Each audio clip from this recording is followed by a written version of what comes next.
G'day, my name is John Nichols. This is Humans for Nature, the channel that follows the interesting and the more serious side of global warming. And this is my fourth video. The main theme today will be the solar panels and how they work on my roof. Now the more serious side of today, a little later, will be my thoughts on a current story doing the traps around about a fight between the Nationals and Liberals in New South Wales over koalas and farmers' rights, which it all boils down to land clearing and deforestation. Now please do subscribe and click the bell, and also make a comment or ask a question. I will answer all reasonable questions. Let's look into solar panels and my love for them and interest in them goes back many years. But where I live here in New South Wales, up on the Pittwater, the shade was so vast. I mean, there's a huge amount of shade here, especially in the winter on the northern side, that it put me off, and it was impossible. And with the system at the time was developed around what they call string inverters, which means that, for instance, like me, you had 19 panels.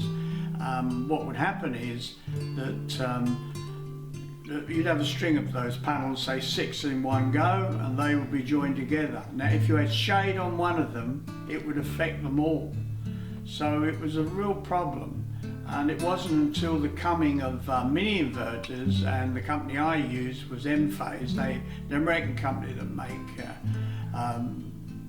mini inverters, and of course now you get what they call split panels, where the panel is split into half. This means that each panel has its own inverter, and if that's the case, I've got 19 inverters.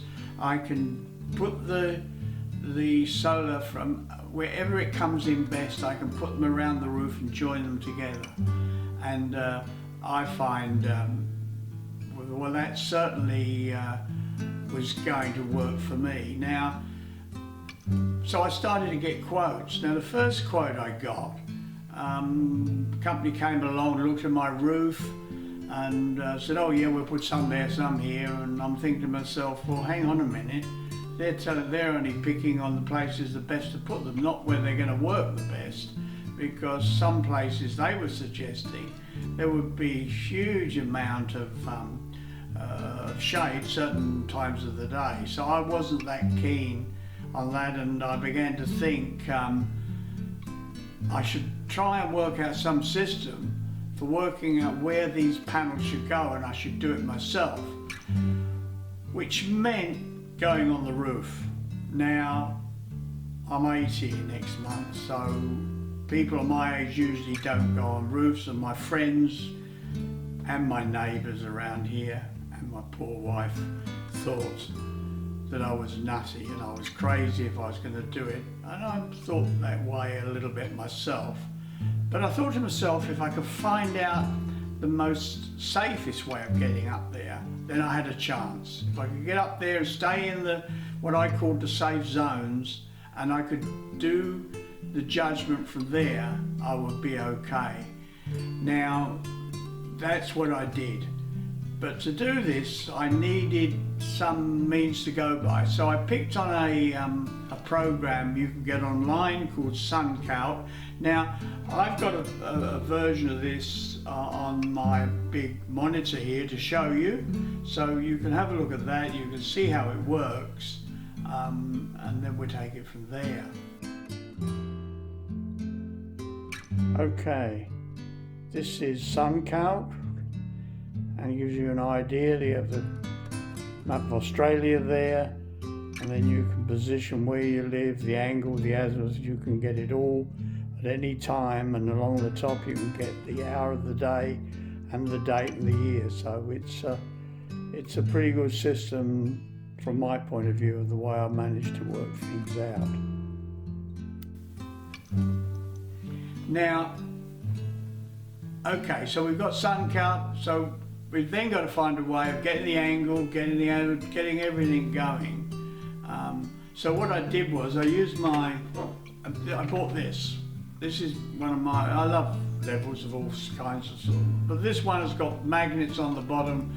So what it did is I was able to get an piece of aluminium square tubing, lay that on it, clamp a protractor to it so that I could get the angle. So I had it level, had the angle, and then once I had that, and also of course I need the compass to get the thing, I could get the measurements from sun carp of where the sun would be at a certain time of the day. I could be on the roof and I could work it out. So over a period of time of going on the roof, I was able to work out exactly where I wanted each panel to go, and I was going to start with 19 and I knew where they were going to go. And companies in the beginning weren't that keen. They said, no, they should be here, there and everywhere. And I said, well, I want them here. These are the places I want them. Please give me a quote of how much it would cost to put them. And in the end, I picked a company called Skylight, and they put up the first 19 panels, which I've then added to where I found another area, and I'm going to do another 3 in the future. So it's working okay. Now I'm going to take you on the roof and show you how this old boy did it. Now this is the southern side of my home, and as you can see, it's pretty steep there. There's no way you're going to get me up there even on a ladder. It's just not on. And you can see ahead there some of the solar panels. But around the other side, on the northern side of the home, it's different. It's more old boy territory. So I'll take you there and let's have a look at that. This is the easiest side to access the roof. You can see I've put the ladder there, and up here I've put an eye bolt into the side of the panel there, and I rope it every time I go up, so I never go up without roping it. And incidentally, there's my beautiful ironbark tree behind there. Brings back very old memories of the ironbark in our lodge. We used 100-year-old ironbark on most of the main flooring in the lodge. It was beautiful. From here we can go on the roof. It's pretty reasonably flat here, and there's skylights there. They're not solar panels, but that is my easy access to the roof. So I'm up on the roof now, and you can see in front of us here, slightly to the right, there's 6 panels there, and they're all have to be angled up towards the north, because they're on the southern side of the house. And then to the left you can see another 3. They're the last 3 we put in, and there again. But being on this southern side is the reason we have to do this. Now if you look here, you can start to see the amount of gum trees I've got and the amount of the problem I have with shade. But this time of the year, it's 11 o'clock in the spring morning, and it's not too bad at all. Okay, here we are again. This is the 6 panels on the southern side of the roof that are angled up.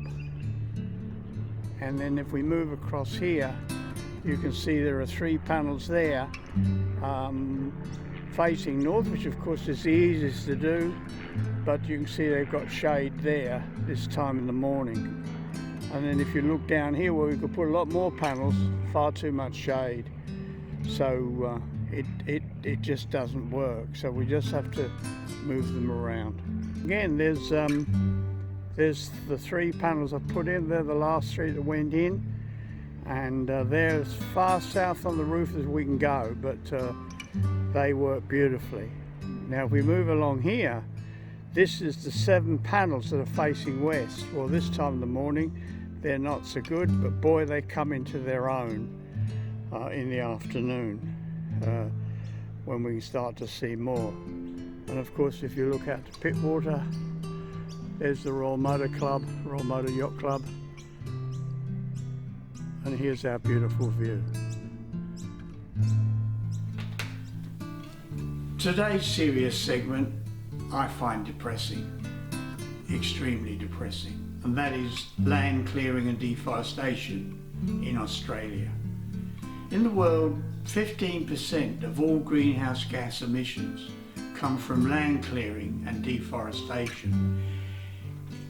In the developed world, Australia is among the top 10 countries with the worst land clearing record. We're on par with Brazil and its Amazon. Now the coalition of the 20 million tree program, where they're planting 20 million trees at a cost of in excess of $50 million. Now what I'm wondering is what is to be gained when the federal and state governments allow over 400 million trees to be cleared in Australia each year. Now, where do I get that figure from? Well, it comes from other figures for a start, where it is estimated that Australia is clearing something like 400,000 hectares of land every year. And it's also estimated that for every hectare you lose 1,000 trees. If that's the case, that is 400 million trees. Now let's say that you don't believe it, it's not right, it can't possibly be right. Let's take a quarter of it. Let's take 100 million trees lost in Australia every year. It's depressing.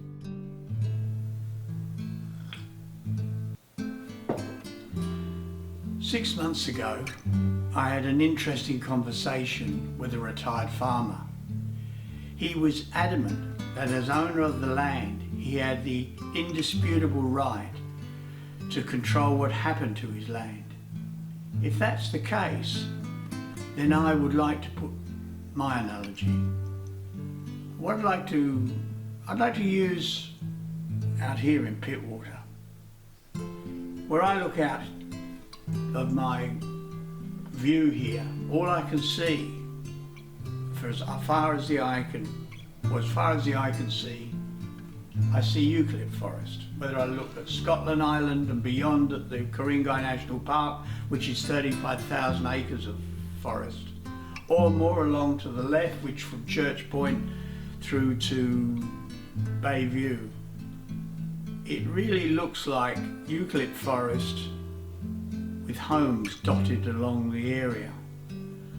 Whereas if people around here had the right to do what they like with their land and take trees out whenever they liked, it would look totally different.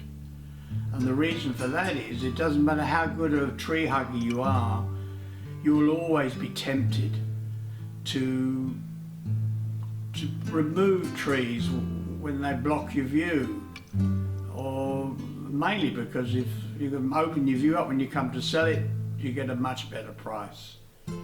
Or when the sun is in your way, you just remove a tree. But that is not the case. That is not the case here. It is difficult. Now I'd like to give an example of that. About a year ago, I was having problems with a small gum tree over in my neighbour's property, just in my neighbour's property, and it was giving me trouble with my plumbing. And then when I got solar panels, I realised that tree, that small tree, if it went, I would open my area up to the solar panels. So I applied to have it removed, or be able to remove it.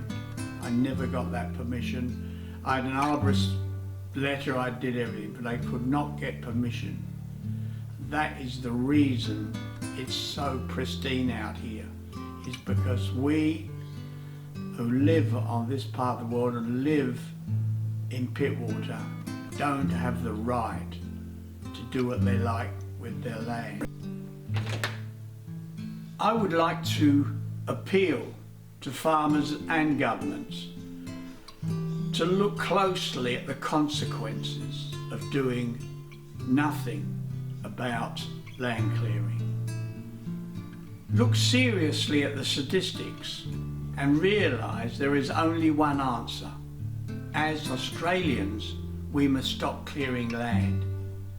Then it may be possible, and only then, for us as Australians to give advice to the rest of the world on what should be done. Now, about a year ago, I listened to a podcast from The Guardian. It was a series called Full Story, and it was about land clearing, and it was written by Ann Davies, who's a regular writer on The Guardian. Now, that was fantastic. I really enjoyed that, and I've read a lot about this subject. I've read and watched, I've done it all. And the more I read, the more I do, the more depressed I get. So I'd like to say, I'll put a link in below. Have a look at that, have a listen to it. And I think it will give you an understanding of what's happening in Australia. Now,